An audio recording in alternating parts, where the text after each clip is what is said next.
साल था 2012, डेट थी 13 जनवरी। कोस्टा कॉन्कोर्डिया, एक शानदार क्रूज शिप, मेडिटरेनियन सी के सफर पे निकला। पैसेंजर्स एक्साइटमेंट से भरे हुए एक हफ्ते की मस्ती और आराम की उम्मीद कर रहे थे, लेकिन लगता है किस्मत को कुछ और ही मंजूर था। जैसे ही सूरज डूबने लगा और डेक पे लंबे साये पड़ने लगे, एक ऐसी घटना घटी जिसके बारे में कोई सोच भी नहीं सकता था।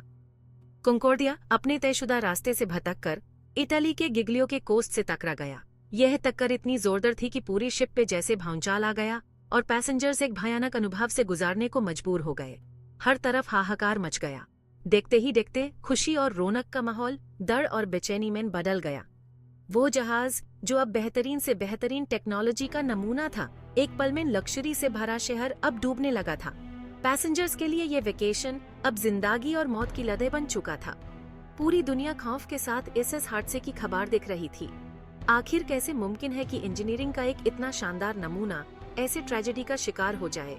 इसका जवाब, जैसे अक्सर हादसों में होता है, इंसानी गलतियों, सिस्टम की नाकामियों और एक के बाद एक हुई अनहोनी घटनाओं के जाल में छुपा था। कॉन्कोर्डिया का अपने तयशुदा रास्ते से भटकना कोई इत्तेफाक नहीं था। यह एक कैलकुलेटेड रिस्क था जो शिप के कैप्टन फ्रांचेस्को शेटीनो ने लिया था। आगे चलकर जिसका बहुत जोर शोर से विरोध हुआ, शेटीनो ने शिप को गिग्लियो आइलैंड के और करीब ले जाने का ऑर्डर दिया, जिसे सेल बाय सैल्यूट कहते हैं। यह फैसला, जिसका मकसद पैसेंजर्स को और शायद आइलैंड पे रहने वालों को इम्प्रेस करना था, एक जानलेवा गलती साबित हुई। जहाज, जो अब किनारे के बहुत करीब आ चुका था, स्कोल रीफ नाम के पत्थर से टकरा गया। इस टक्कर से कॉन्कोर्डिया के हल में एक बड़ा सा छेद हो गया और समुद्र का पानी अंदर घुसने लगा। जहाज, जिसका बैलेंस अब बिगड़ चुका था, तेज गति से झुकने लगा। सिचुएशन अब बहुत नाजुक हो चुकी थी और क्रू मेंबर्स, जो ऐसे इमरजेंसी के लिए तैयार नहीं थे, कंट्रोल संभालने की कोशिश करने लगे। इस हादसे के बाद सबकी नजरें कैप्टन फ्रांचेस्को शेटीनो पे थी। उस रात उन्होंने जो भी फैसले लिए, उनकी कड़ी आलोचना हुई। आलोचकों ने उन पर लापरवाही, नाकामी और कायरता का आरोप लगाया। शेटीनो का प्लान रूट से हटकर जहाज को दूसरी तरफ ले जाना तो सिर्फ शुरुआत थी। इम्पैक्ट के बाद उन्होंने जो एक्शंस लिए, उससे और भी सवाल खड़े हुए। विटनेसेस का कहना था कि उन्होंने इवैक्यूएशन ऑर्डर देने में देरी की, सिचुएशन की गंभीरता को छुपाया और पैसेंजर्स के सेफली किनारे पे पहुंचने से पहले ही जहाज छोड़ दिया। शेटीनो ने खुद को निर्दोष बताया और दावा किया कि इम्पैक्ट के बाद उन्होंने जहाज को किनारे के पास लाकर कई लोगों की जान बचाई।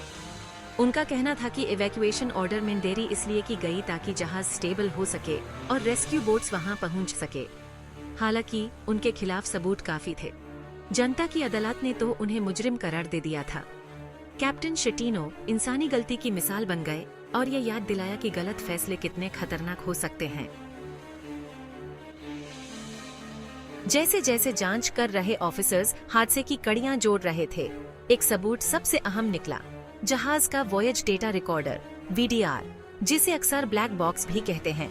यह डिवाइस, जैसे कि एयरप्लेन्स में होते हैं, सारे नेविगेशनल डेटा, कम्युनिकेशंस और अलार्म्स रिकॉर्ड करता है। VDR ने इम्पैक्ट से कुछ मिनट्स पहले के भयानक वेकटी का खुलासा किया। इसमें कैप्टन शेटीनो और उनके क्रू के बीच हुई बातचीत रिकॉर्ड थी, जिससे ब्रिज पे मौजूद कैओटिक माहौल का अंदाजा लगाया जा सकता था। रिकॉर्डिंग्स ने शेटीनो के कुछ दावों को भी गलत साबित किया। यह साफ जाहिर होता है कि उन्हें किनारे के नजदीक होने की चेतावनी दी गई थी, लेकिन उन्होंने उन चेतावनियों को नजरअंदाज कर दिया। VDR एक मजबूत सबूत बन गया, जिसने शेटीनो के भविष्य को सील कर दिया। खबरों से परे साहस और अराजकता की अनकही कहानियां, जहां मीडिया कैप्टन के कार्यों और आपदा के तकनीकी पहलुओं पर केंद्रित रहा, वहीं बचे हुए लोगों और बचाव दल के लोगों के साहस, करुणा और धीरज की अनगिनत अनकही कहानियां थीं। यात्रियों ने अकल्पनीय आतंक का सामना करते हुए एक दूसरे को जहाज के अंधेरे, झुके हुए गलियारों में रास्ता बनाने में मदद की। चालक दल के सदस्यों ने अपने डर के बावजूद यात्रियों को सुरक्षित स्थान पर पहुंचाने के लिए अपनी जान जोखिम में डाली। गिग्लियो द्वीप पर रहने वाले स्थानीय निवासियों ने आपदा को देखते हुए बचे हुए लोगों की मदद के लिए दौड़ लगा दी। उन्होंने अपने घर और व्यवसाय खोले, जरूरतमंदों को भोजन, आश्रय और आराम प्रदान किया। आपदा हालांकि दुखद थी, लेकिन इसने अंतर्निहित अच्छाई और सहानुभूति को प्रकट किया। जो विपत्ति के समय उभर सकती है। कोस्टा कॉन्कोर्डिया आपदा सिर्फ एक मानवीय त्रासदी नहीं थी, यह एक पर्यावरणीय और आर्थिक तबाही भी थी। जहाज, जिसमें हजारों टन ईंधन और अन्य खतरनाक पदार्थ थे, ने टस्कन आर्चिपेलागो के प्राचीन पानी के लिए एक बड़ा खतरा पैदा कर दिया। बचाव दल ने पर्यावरणीय नुकसान को कम करने के लिए अथक प्रयास किया। उन्होंने ईंधन को बाहर निकाला, खतरनाक पदार्थों को हटाया और आगे प्रदूषण को रोकने के लिए उपाय किए। यह ऑपरेशन इतिहास के सबसे बड़े और सबसे जटिल बचाव अभियानों में से एक था, जिसे पूरा होने में सालों लग गए। आपदा का आर्थिक प्रभाव भी काफी ज्यादा था। खुद जहाज का नुकसान, बचाव अभियान की लागत और यात्रियों और चालक दल के सदस्यों के मुआवजे के दावों की राशि अरबों डॉलर थी। आपदा ने क्रूज उद्योग को झटका दिया, जिससे सुरक्षा मानकों और नियमों को लेकर चिंताएं पैदा हुईं। फ्रांचेस्को शेट्टिनो के मुकदमे ने दुनिया को अपनी ओर खींच लिया। उन पर मानव वध, जहाज को डुबाने और जहाज छोड़कर भागने के आरोप लगाए गए थे। ये मुकदमा, जो 1 साल से ज्यादा समय तक चला, आपदा की ओर ले जाने वाली घटनाओं को बारीकी से उजागर करता है। 2015 में शेट्टिनो को सभी आरोपों में दोषी पाया गया और 16 साल की कैद की सजा सुनाई गई। फैसले ने हालांकि कुछ लोगों को रजामंदी दी, लेकिन आपदा के कारण हुए दर्द और नुकसान को मिटाया नहीं जा सका। कॉन्कोर्डिया आपदा ने समुद्री सुरक्षा नियमों और क्रूज जहाज संचालकों की जिम्मेदारी के बारे में एक व्यापक बहस छेड़ दी। त्रासदी ने कड़े सुरक्षा मानकों, बेहतर चालक दल प्रशिक्षण और अधिक प्रभावी आपातकालीन प्रक्रियाओं की आवश्यकता पर प्रकाश डाला।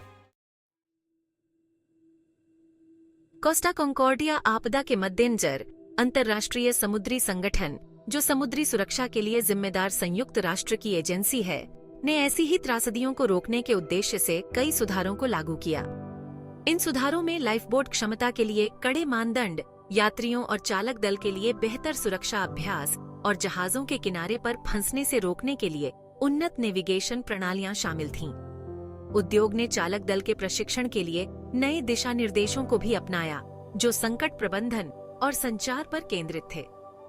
कॉन्कोर्डिया आपदा ने एक कठोर याद दिलाया कि सबसे उन्नत जहाज भी मानवीय त्रुटि से मुक्त नहीं है। इसने समुद्री उद्योग में एक मजबूत सुरक्षा संस्कृति, कठोर प्रशिक्षण और जोखिम प्रबंधन पर निरंतर ध्यान केंद्रित करने के महत्व को रेखांकित किया।